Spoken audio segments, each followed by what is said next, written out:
Chapter 717, Supervision. Why did he just blow up like that? Lumion muttered, frowning as he watched the blood slowly soaking into the soil. He gripped the carbide lamp tightly. His two questions hadn't been intended to end Jebus's life. He had simply wanted to carefully test the limits, one step at a time. Anthony calmly explained, "The fundamental rule of hypnosis is to never directly threaten the subject's life. So when Jebus was asked something that would seriously endanger him, he either would refuse to answer or the shock would jolt him awake, breaking the hypnotic hold.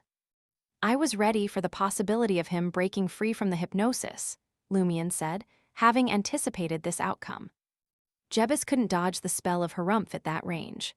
Lumion also had 3 ritualistic dog skins and a cow hide in his traveler's bag. Since becoming an ascetic, he could now craft the mystical animal hides required for the animal creation spell himself. So he had imbued extra powers into the ones he already possessed. Thinking back on what had transpired, Jenna mused, Jebus was going to answer at first, meaning he didn't think those 2 questions would put his life at risk. Heth, guess things didn't play out like he expected. Franca nodded, exactly. If it was truly dangerous, he could have just stayed quiet. I assumed he was under some contract where revealing the School of Truth's headquarters, or his direct overseer's name, would cause his shadow to attack his soul. Damn, what if his overseer sneaked in extra terms when the contract was signed? Could that be why Jebus had no clue answering would be risky? Heavens, how tragic is that? Nothing but lies and trickery through and through. Are we dealing with swindlers or brokers here?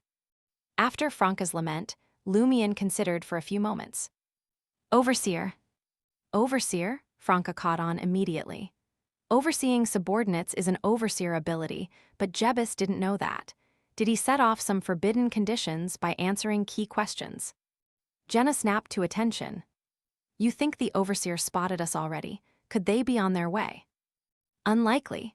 I had Franca leave the primordial demoness figurine here after noticing Jebus's strange reaction, Lumion said, smiling. Even if we're right, the overseer probably just detected an issue with Jebus, not our precise location. The real problem is we may need to change our plans going forward. Jenna and Anthony understood what Lumion meant. They weren't under imminent threat or at risk of the overseer tracking them down. But something had happened to Jebus, who was guarding Morin Avigny in the mirror world. Once the overseer realized, they would easily deduce that someone was after Morin Avigny and undoubtedly take action. The scheme they had so carefully devised probably no longer fit the new circumstances. Franca sighed heavily, eyeing the bone figurine on the ground with genuine regret. I resisted when the Demoness of Black first gave me this figurine. Now I'm wishing she'd given me a dozen. Poking fun at herself, she stooped down to retrieve the primordial demoness figurine. She delicately cleaned it off and murmured appreciatively. Lumion took stock of his own actions. I should have been watching how Jebus's fate tributary shifted using the Eye of Calamity. Maybe then I could have intervened in time to stop him from responding. He hadn't anticipated Jebus being oblivious to which questions would violate a taboo. This wasn't about religious devotion or advanced mystical knowledge. Jebus ought to have known what he could and couldn't say. If not, his daily life would have been cut short many times over. Franca remembered. The School of Truth member Jenna and I ran into before had the same thing happen when we asked his organizational affiliation and why he was capitalizing on the gatekeeper vanishing. Based on Jebus's answer, stating, the School of Truth itself isn't forbidden. And I bet the guy who wasn't even an ambitionist yet had no idea why he was exploiting the gatekeeper's absence. Seems it really is an overseer ability after all.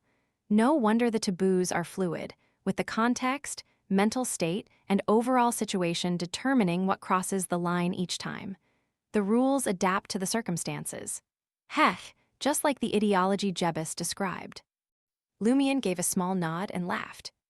Well, at least we secured the spoils early on. Would have been a huge waste otherwise.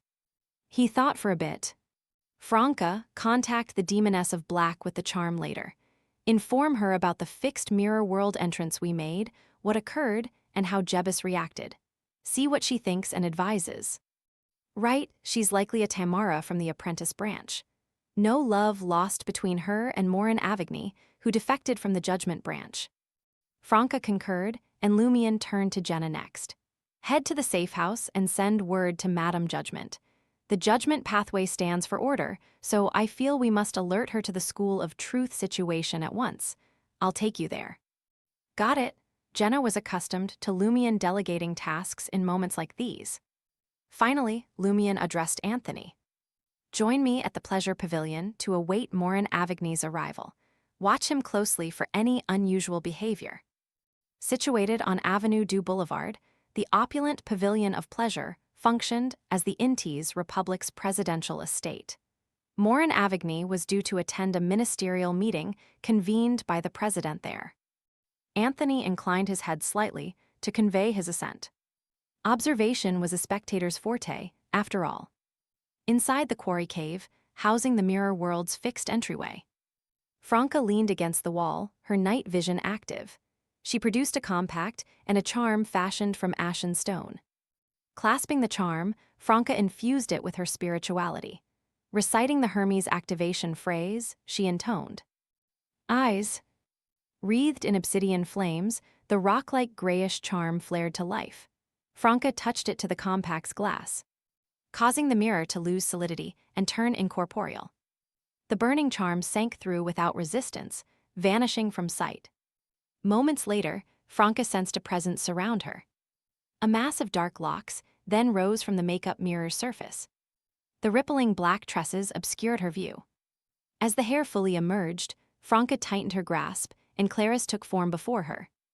The demoness of Black's own hair remained immaculately tied up, with no trace of the ominous raven strands. Even having met her prior, Franca couldn't suppress a rush of awe at Clarice's allure. The woman possessed a breathtaking beauty that effortlessly ensnared any who beheld her.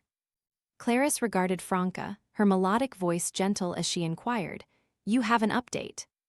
Composing herself, Franca detailed her suspicion of corruption seeping out of underground Trier. She had ventured to a particular sector bearing the primordial demoness figurine, ultimately pinpointing the target site. She elaborated on beseeching the primordial one via the figurine, obtaining a reply, and securing a permanent gateway to the mirror plane.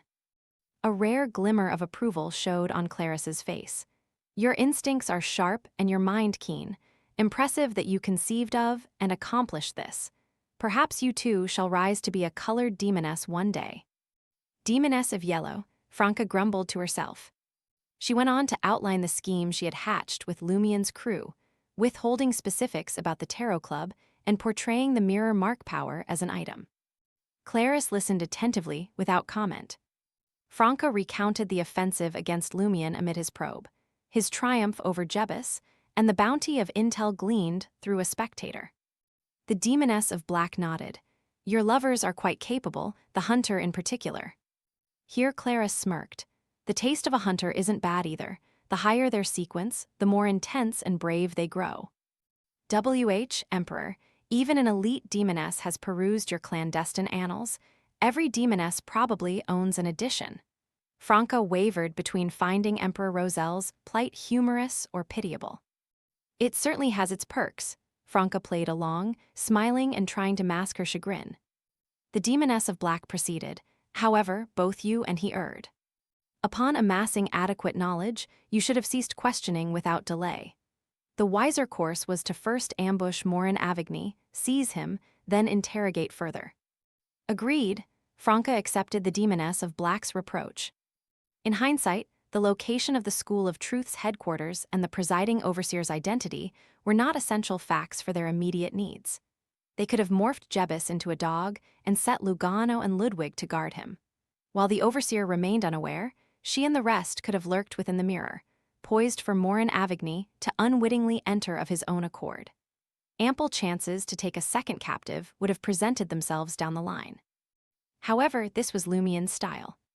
It had long been apparent to Franca that Lumion was predisposed to extracting intelligence on the spot.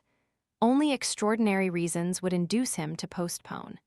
As if he feared the slightest delay might thwart him from procuring otherwise obtainable insight.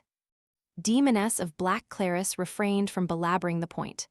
Nodding, she declared, Abide here for my return. I'll look into these developments, but it may require some time. As you wish, Madame Clarice. Franca made no effort to conceal her gratified smile. Outside the dazzling pavilion of pleasure on Avenue du Boulevard, Lumion and Anthony seamlessly rejoined the throng of journalists.